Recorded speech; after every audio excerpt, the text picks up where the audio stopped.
Rwanda nyabuna mwabamye, ubundi biragoranye kuba umuntu yarafite serumu, yarayifite imuri mu kaboko irimo iramuha amazi, ariko akagira gutya akicomoramo ya serumu yari iri kumuha amazi mu mubiri. Buryo uwo muntu nabikora, muzamenye yuko yamaze kumenya ko wa muntu wari uri kumuha ya serumu icyo agamije ari ukumuhubura, cyangwa se ya serumu ari igomba kumuhubura. U Rwanda rero rwagize gutya rwicomoramo ikintu cyitwa serumu ari we Mubirigi. U Rwanda ruramubwira ngo n'ikindi gihe twebwe turi Abanyarwanda, twebwe ntidushaka kuba Ababirigi.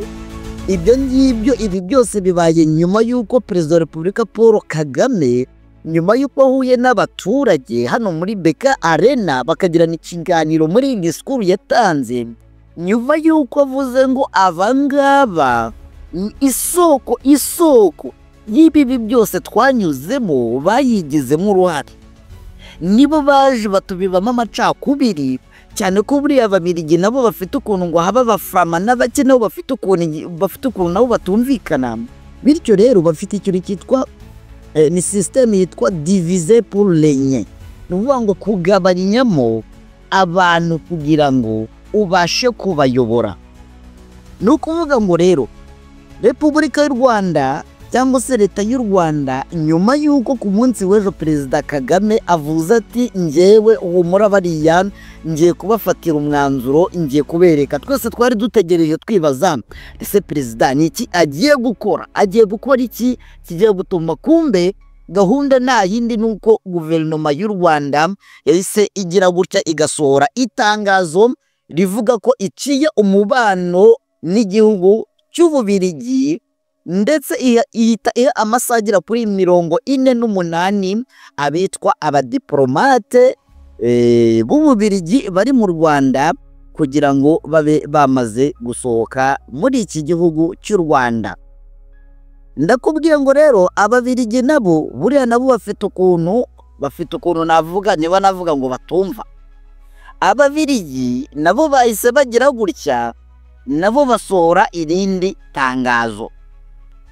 Warisoye yitwa Maxime Prévost, nawe yahise avuga yuko ngo bababajwe n'uyu mwanzuro u Rwanda rufashe ngo kuba bacana ikintu cyitwa umubano, ngo ariko n'ubundi bakaba n'ubundi batazabura gukomeza gushyiraho ingamba biyemeje gufatira u Rwanda. Ndetse yongeraho n'ijambo rivuga ngo Belgium will take similar measures, ngo igihugu cy'Ububirigi nacyo kizafata ingamba nk'izo u Rwanda rufashe. Urumva n'undi ni ukwirukana abadiplomate, niko nabyita. Aho ngaho rero twari duhereye, ariko n'ubundi turakomerezaho. Nuko nagira ngo manze mbakubita aka gakuru, niko gashyushye karimo karatrendinga, niko kari gutwika. Ubundi tuhita tujya mu makuru atandukanye ari kuvugwa mu rugamba. Dufite amakuru ya diplomasi, mbese numve ngo inkuru zirikomera izindi. Njyewe rero nitwa Storyteller, mutangazaji wa habari rocket propelled grenade, cyangwa se ugahennye mu magambo make wavuga RPG. Twagiye rero rakasa noneho mbaherere cyangwa mumereze muri diplomasi.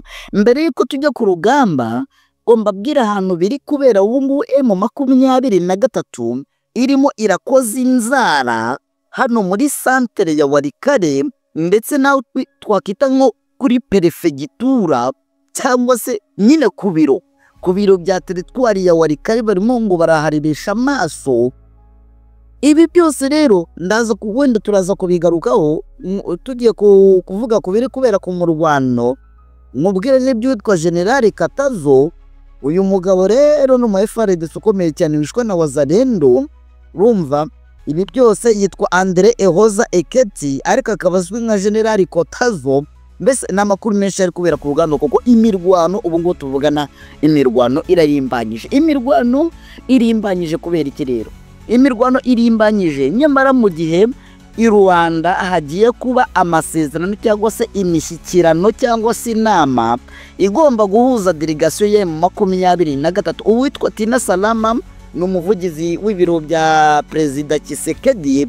Ejo bundi niwerutse kwemeza neza yuko koko bagomba kwitabira inama i Rwanda, ndetse hakaba hamaze kumenyekana ko uyu mugabo yitwa Jean Pierre Bemba yahoze ari minisitiri w'ingabo, ubu ngubu akaba yaramaze kugirwa minisitiri w'ubwikorezi, muri make ubwo ari minisitiri wa transport. Uyu mugabo rero wahoze afite n'inyeshyamba Jean Pierre Bemba akaba ari we ugiye kugenda ayoboye delegasiyo y'abandi bantu bataratangazwa amazina baza kuba bari i Rwanda. Ni mu gihe kandi M23 nayo yamaze kuvuga ko igomba kujya i Rwanda, ndetse biri kuvugwa yuko bagomba kujya i Rwanda baciye Kigali. Ndakeka ubu ngubu hari banagiye cyangwa se bafashe indege cyose bari bifate nijoro, kubera ko inama imishyikirano irejo tariki 18. Gusa ikintu cyo kiriho nuko uwitwa Bertrand Bisimwa uyu nguyu niwe ugomba kuba ayoboye delegasiyo ye mu 23, ndetse n'uyu mugabo witwa Lawrence Kanyuka bashobora kuba bari na Kanyuka ashobora kuba ari mu bazaba bari muri bino biganiro. Ni mu gihe rero M23 bitari byayishimishije ngo kuba ubwo Rwanda yatangaga ubutumire ngo yaratumiye M23 bakirengagiza kongeraho AFC, kandi murabizi ko bajya babifatanya.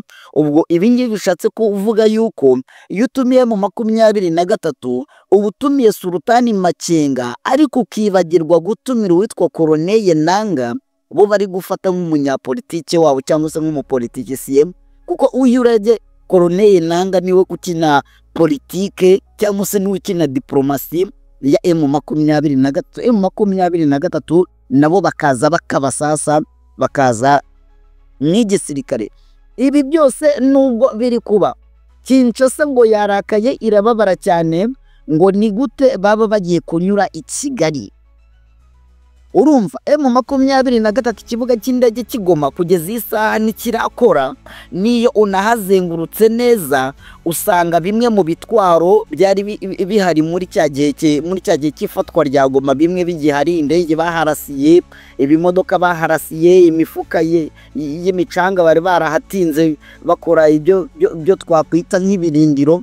Aha hose rero nuvuga ngo M23 nta zindi nzira yari bunyure, n'ubundi nyari bukoresha ikibuga cy'indege cya Goma, n'ubundi yagombaga byanga byakunda kunyura i Kigali kugira ngo ibe yafata indege yerekeza i Rwanda. Hanyuma rero nubwo ibiganiro by'i Rwanda bigiye kuba, mbibutsa yuko uyu muhuza Angola Perezida João Lourenço akaba n'uhagarariye African Union, uyu mugabo yari yabasabye agahenge no kuba bahagaritse imirwano, nyamara ibingibi ku mpande zombi ntago babyubahirije. M23 Lawrence Kanyuka yabyutse yandika itangazo avuga yuko igisirikare cya leta gikomeje gutera ibice birimo abaturage, ndetse kikabatera bakoresheje indege ya Sukhoi. Ibi byose bakabikora birengagije ko bari muri procedure yo kujya mu biganiro i Rwanda. M23 yo rero ivuga yuko batayitera ngo nirangiza ikomeze kurebera abaturage bayo bicwa. Iba ariyo mpamvu rero icyitwa gahenge umuhuza yari yasabye gituma ka gahenge katabaho, noneho hakomeza kubaho ikintu cyitwa imirwano karundura, imirwano simusiga, ari naho nise mboneraho kwinjirira ku rugamba cyangwa se kubiri kubera mu rugamba. M23 irimo irakora intambara n'abitwa Nyatura, n'abitwa FRDC ndetse na FDLR mu bice bitandukanye bya Kivu y'Amajyaruguru ndetse na Kivu y'Amajyepfo. Ndahera noneho ko ahantu hari kubera imirwano ubu ngubu ari ahantu henshi cyane. Ngira ngo tuvuye mu buryo bwa diplomasi, sinzi niba turi buze kugarukamo. Navuga ko Jean Pierre Bemba ari ugiye kugenda ayoboye ahagarariye delegation. Impamvu agiye kugenda ahagarariye delegation nuko uyu mugabo ari umwe mu bajyanama bakomeye ba Perezida Tshisekedi, ndetse uyu mugabo yahoze afite umutwe w'inyeshyamba, ndetse uyu mugabo ni umwe mu bazanye igitekerezo yahaye Tshisekedi cyo kubwira Tshisekedi ngo afate Wazalendo abarwanisha ari benshi, ngo nibwo bazatsinda intambara, ngo kugira ngo yinjire mu biganiro, ngo kwinjira mu biganiro burya ngo nagasuzuguro. Ubwo ibi ngibi ndumva nagomba kubigarukaho rwose, ahubwo reka twikomereze mu mirwano by'umwihariko iri kubera muri ibi bice byegereye santere ya Walikale. M23 nyuma y'uko imaze gufata ahantu hitwa Kibuya, ngo ubungubu M23 tageti ni ukwerekeza ahantu hitwa Mubi, ngo mu gihe ibiganiro byaba byanze. Ariko mu gihe ibi byose biri kuba, ngo imirwano ikomeye cyane irimo irabera n'ubundi muri ibi bice bitandukanye, birimo ahitwa Bukwete, birimo ahitwa Rwamwa ndetse n'ahitwa Busoro. Ahangaha ho ni muri Masisi, ariko n'ubundi werekeza Walikale. Urugamba ruturutse cyangwa se igitero giturutse ahitwa Ibibwe gikomeza ahitwa Mukengwa. Aha hose M23 yari irimo irarwana n'abitwa Nyatura. Ariko ni mu gihe n'ubundi muri ibi bice bya Walikale, ngo abaturage na societe civile ngo n'abashefu baho ngo bakamejeje babwira izi za wazarendo zikorera muri bino bice yuko ngo zitagomba kurwana na M23 mu gihe yaba yinjiye muri ibi bice bituwemo n'abo baturage, kubera ko abo bashefu bari kuvuga ngo ntago dukeneye amaraso ameneka, niba mukeneye kurwana murwanire kure cyane. Ubwo rero ngo guhera mu gitondo cy'uyu munsi abaturage, FARDC, wazarendo, Nyatura, usibye babandi bihagararaho, ariko ngo abandi bazindutse iya Rubika, bazindutse iya Marumba, cyangwa se bazindutse mu gitondo cya kare, ngo bazingutwangushye, ufite agahene akubita ibitugu, ufite isafuriya ayishyira mu rukenyerero, ufite inka ayushorera, izindi baziriye. Urabizi ngo aho guhungana, niba ari ngo inka bahungana inda nzima, ni uko nguko abaturage babigenje. Ubu ngubu barimo barahungira ahantu yitwa Kisangani, kuko ngo ntago bashaka kurya isasu rya M23, cyane ko ubu ngubu tuvugana rero n'ubundi ngo imirwano kubanze kwerura ahangaha ahitwa Rukweti, ahitwa Mutongo, ahitwa Kihembe, ngo ubu ngubu iyo ngiyo ari imirwano ya FARDC na FDLR zari zarahungiye muri bino bice bya Walikale, baje gutangatanga M23. Ni mu gihe kandi bari kuzenguruka berekeza Ipinga, ariko Pinga ho badashaka ngo kuhagera barwana, kuko ngo byanga byakunda iyi ngiyi Pinga igomba kwikuramo. Iyo ngiyo rero ni imirwano irimo irabera muri teritwari ya Walikale, ariko n'ubundi hakaba hari n'indi mirwano ikomeye cyane irimo irabera muri Masisi ahitwa Bukombo. Nyatura ziyobowe n'uwitwa Ndaruhutse nazo ngo zimeze nabi. Ni imirwano rero ikomeye cyane n'ubundi ahangaha muri iyi teritwari ya Masisi. Reka tuve muri Masisi rero tuhite twimanukira twerekeza ahantu hitwa muri Uvira. Muri Uvira rero naho ahangaha hitwa Kaziba na Gahororo. Ni imirwano ahangaha n'ubundi maze iminsi habera, ntago ari ibintu natindaho. Aha hose n'ubundi ni mu bice bya Minembwe. Ni mu gihe M23 yamaze kwihuza na twirwanaho hariya, barimo baragerageza kugarura ibintu mu buryo, ariko n'ubundi FARDC iri muri biriya bice ntago iri gusiba kubagabaho ibitero bya bindi navuga ngo ni ibitero shuma, cyane ko ubu ngubu ibice bimwe na bimwe byo mu mirenge by'umurenge cyangwa se mu Minembwe M23 bafatanyije na twirwaneho ubu ngubu barimo barabikontorora. Ni mu gihe kandi imirwano ikomeye yafatiwemo abarundi barimo abakoroneri 3, umumajoro umwe. Ahangaha hose ni mu misozi yunamiye uyu mujyi cyangwa se aka gace ka Uvira.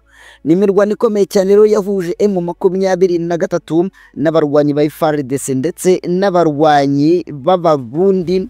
Imirwano yahereye ku munsi w'ejo ndetse n'ubu ngubu ikaba igikomeje. Ni nayo mirwano rero yaje kurasirwamo umugeneral de brigade cyangwa se brigadier general, akaba yitwa Andre Ehoza Eketi.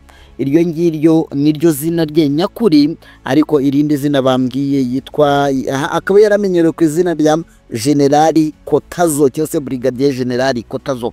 ahangaha rero ngo abazarendo, uyu mugabo abazarendo nibo bamwirasiye nyuma yo kumukekaho ngo kuba yaba ari icyito cye mu 23 cyangwa se ngo kuba yaba ajya akorana cyangwa se avugana na M23. Ibi ngibi bibaye mu gihe abandi bajenerali bari barimo barabatumaho Kinshasa ngo bitabe bagira ibyo basobanurirwa. Murabizi ko muri no minsi noneho harimo abo barimo barakatira n'urwo gupfa, hari abari kuburana ngo n'uyu mu brigadier general bikaba bivugwa ko nawe yari yamaze gutumirwa Kinshasa ngo abe yajya kugira ibyo asobanura. Urumva harimo n'ibyari gutuma wenda yitaba ubutabera. Ngo abazarendo rero bagize gutya bavuga ngo n'ubundi turabizi ushobora kuba wajya kugambana na M23 ngo kugira n'ubundi urinde ugera Kinshasa, urinde ujya kuburana n'undi bazagukatira urwo gupfa, twebwe reka tupwihutishe. Abazarendo rero nuko uyu mugabo bahise bamwihutisha ngo amasasu agera muri 5 bamurashe yose, umugabo ahita agwa ahangaha muri iyi misozi ya Uvira cyangwa se muri iyi misozi yunamiye Uvira. Ikaba ari imirwano yanafatiwemo abarundi benshi nk'uko nabikubwiye, barimo abakoroneri 3 ndetse n'umumajoro umwe. Ni imirwano n'ubundi ikomeje kubera muri iki kibaya cya Ruzizi ndetse na Kaziba ndetse na Gahororo ndetse ibintu bikaba bikomeje kuba bibi hano muri ibi bice by'umwihariko byo muri teritwari ya Uvira. Ni imirwano rero nakubwira ngo itarimo irasiba, ni mu gihe kandi n'aka gahenge dutegereje mu biganiro, agahenge kubanza kukubahiriza mu gihe tugitegereje ibiza kuva mu biganiro. Ni imirwano rero ikomeje kandi ahitwa Gatogota ndetse no muri iki kibaya cya Ruzizi cyangwa se Plaine de Ruzizi. Ni imirwano imeze nk'iya Kibumba, iyi ngiyo twagiye tuyigarukaho, imirwano idashobora gupfa guhagarara uko yiboneye. Ubwo rero izo ngizo nizo update ngira ngo munyuriyemo make muri diplomasi ibiri kuvugwa ku ruhande rw'u Rwanda, umubano uburyo rwawucanye n'Ububiligi. Ubwiye ry'inama igiye kubera i Rwanda bagiye kuyitabira, ndetse munyuriyemo muri make n'ibiri kubera ku rugamba, nkubwiye ibiri kubera muri Uvira, nkubwiye ibiri kubera muri Masisi ndetse no muri Walikare. Reka ngushimire cyane, ahubwo ngusabe ukore subscribe niba utarayikora, ujye usangiza abandi biganiro byacu ndetse kandi no kunzogera notification ujye tuyibona mu gihe nzajya mba maze gushyiraho ikiganiro cyangwa se update. Ngewe nitwa Storyteller mutangazaji wa habari Rocket Propelled Guruneti, uko nkunda nanjye niko ngukunda, kandi reka ngushimire cyane gusangiza abandi biganiro byacu, ni inkunga yanyu ikomeye cyane. Dusubire mu yandi makuru.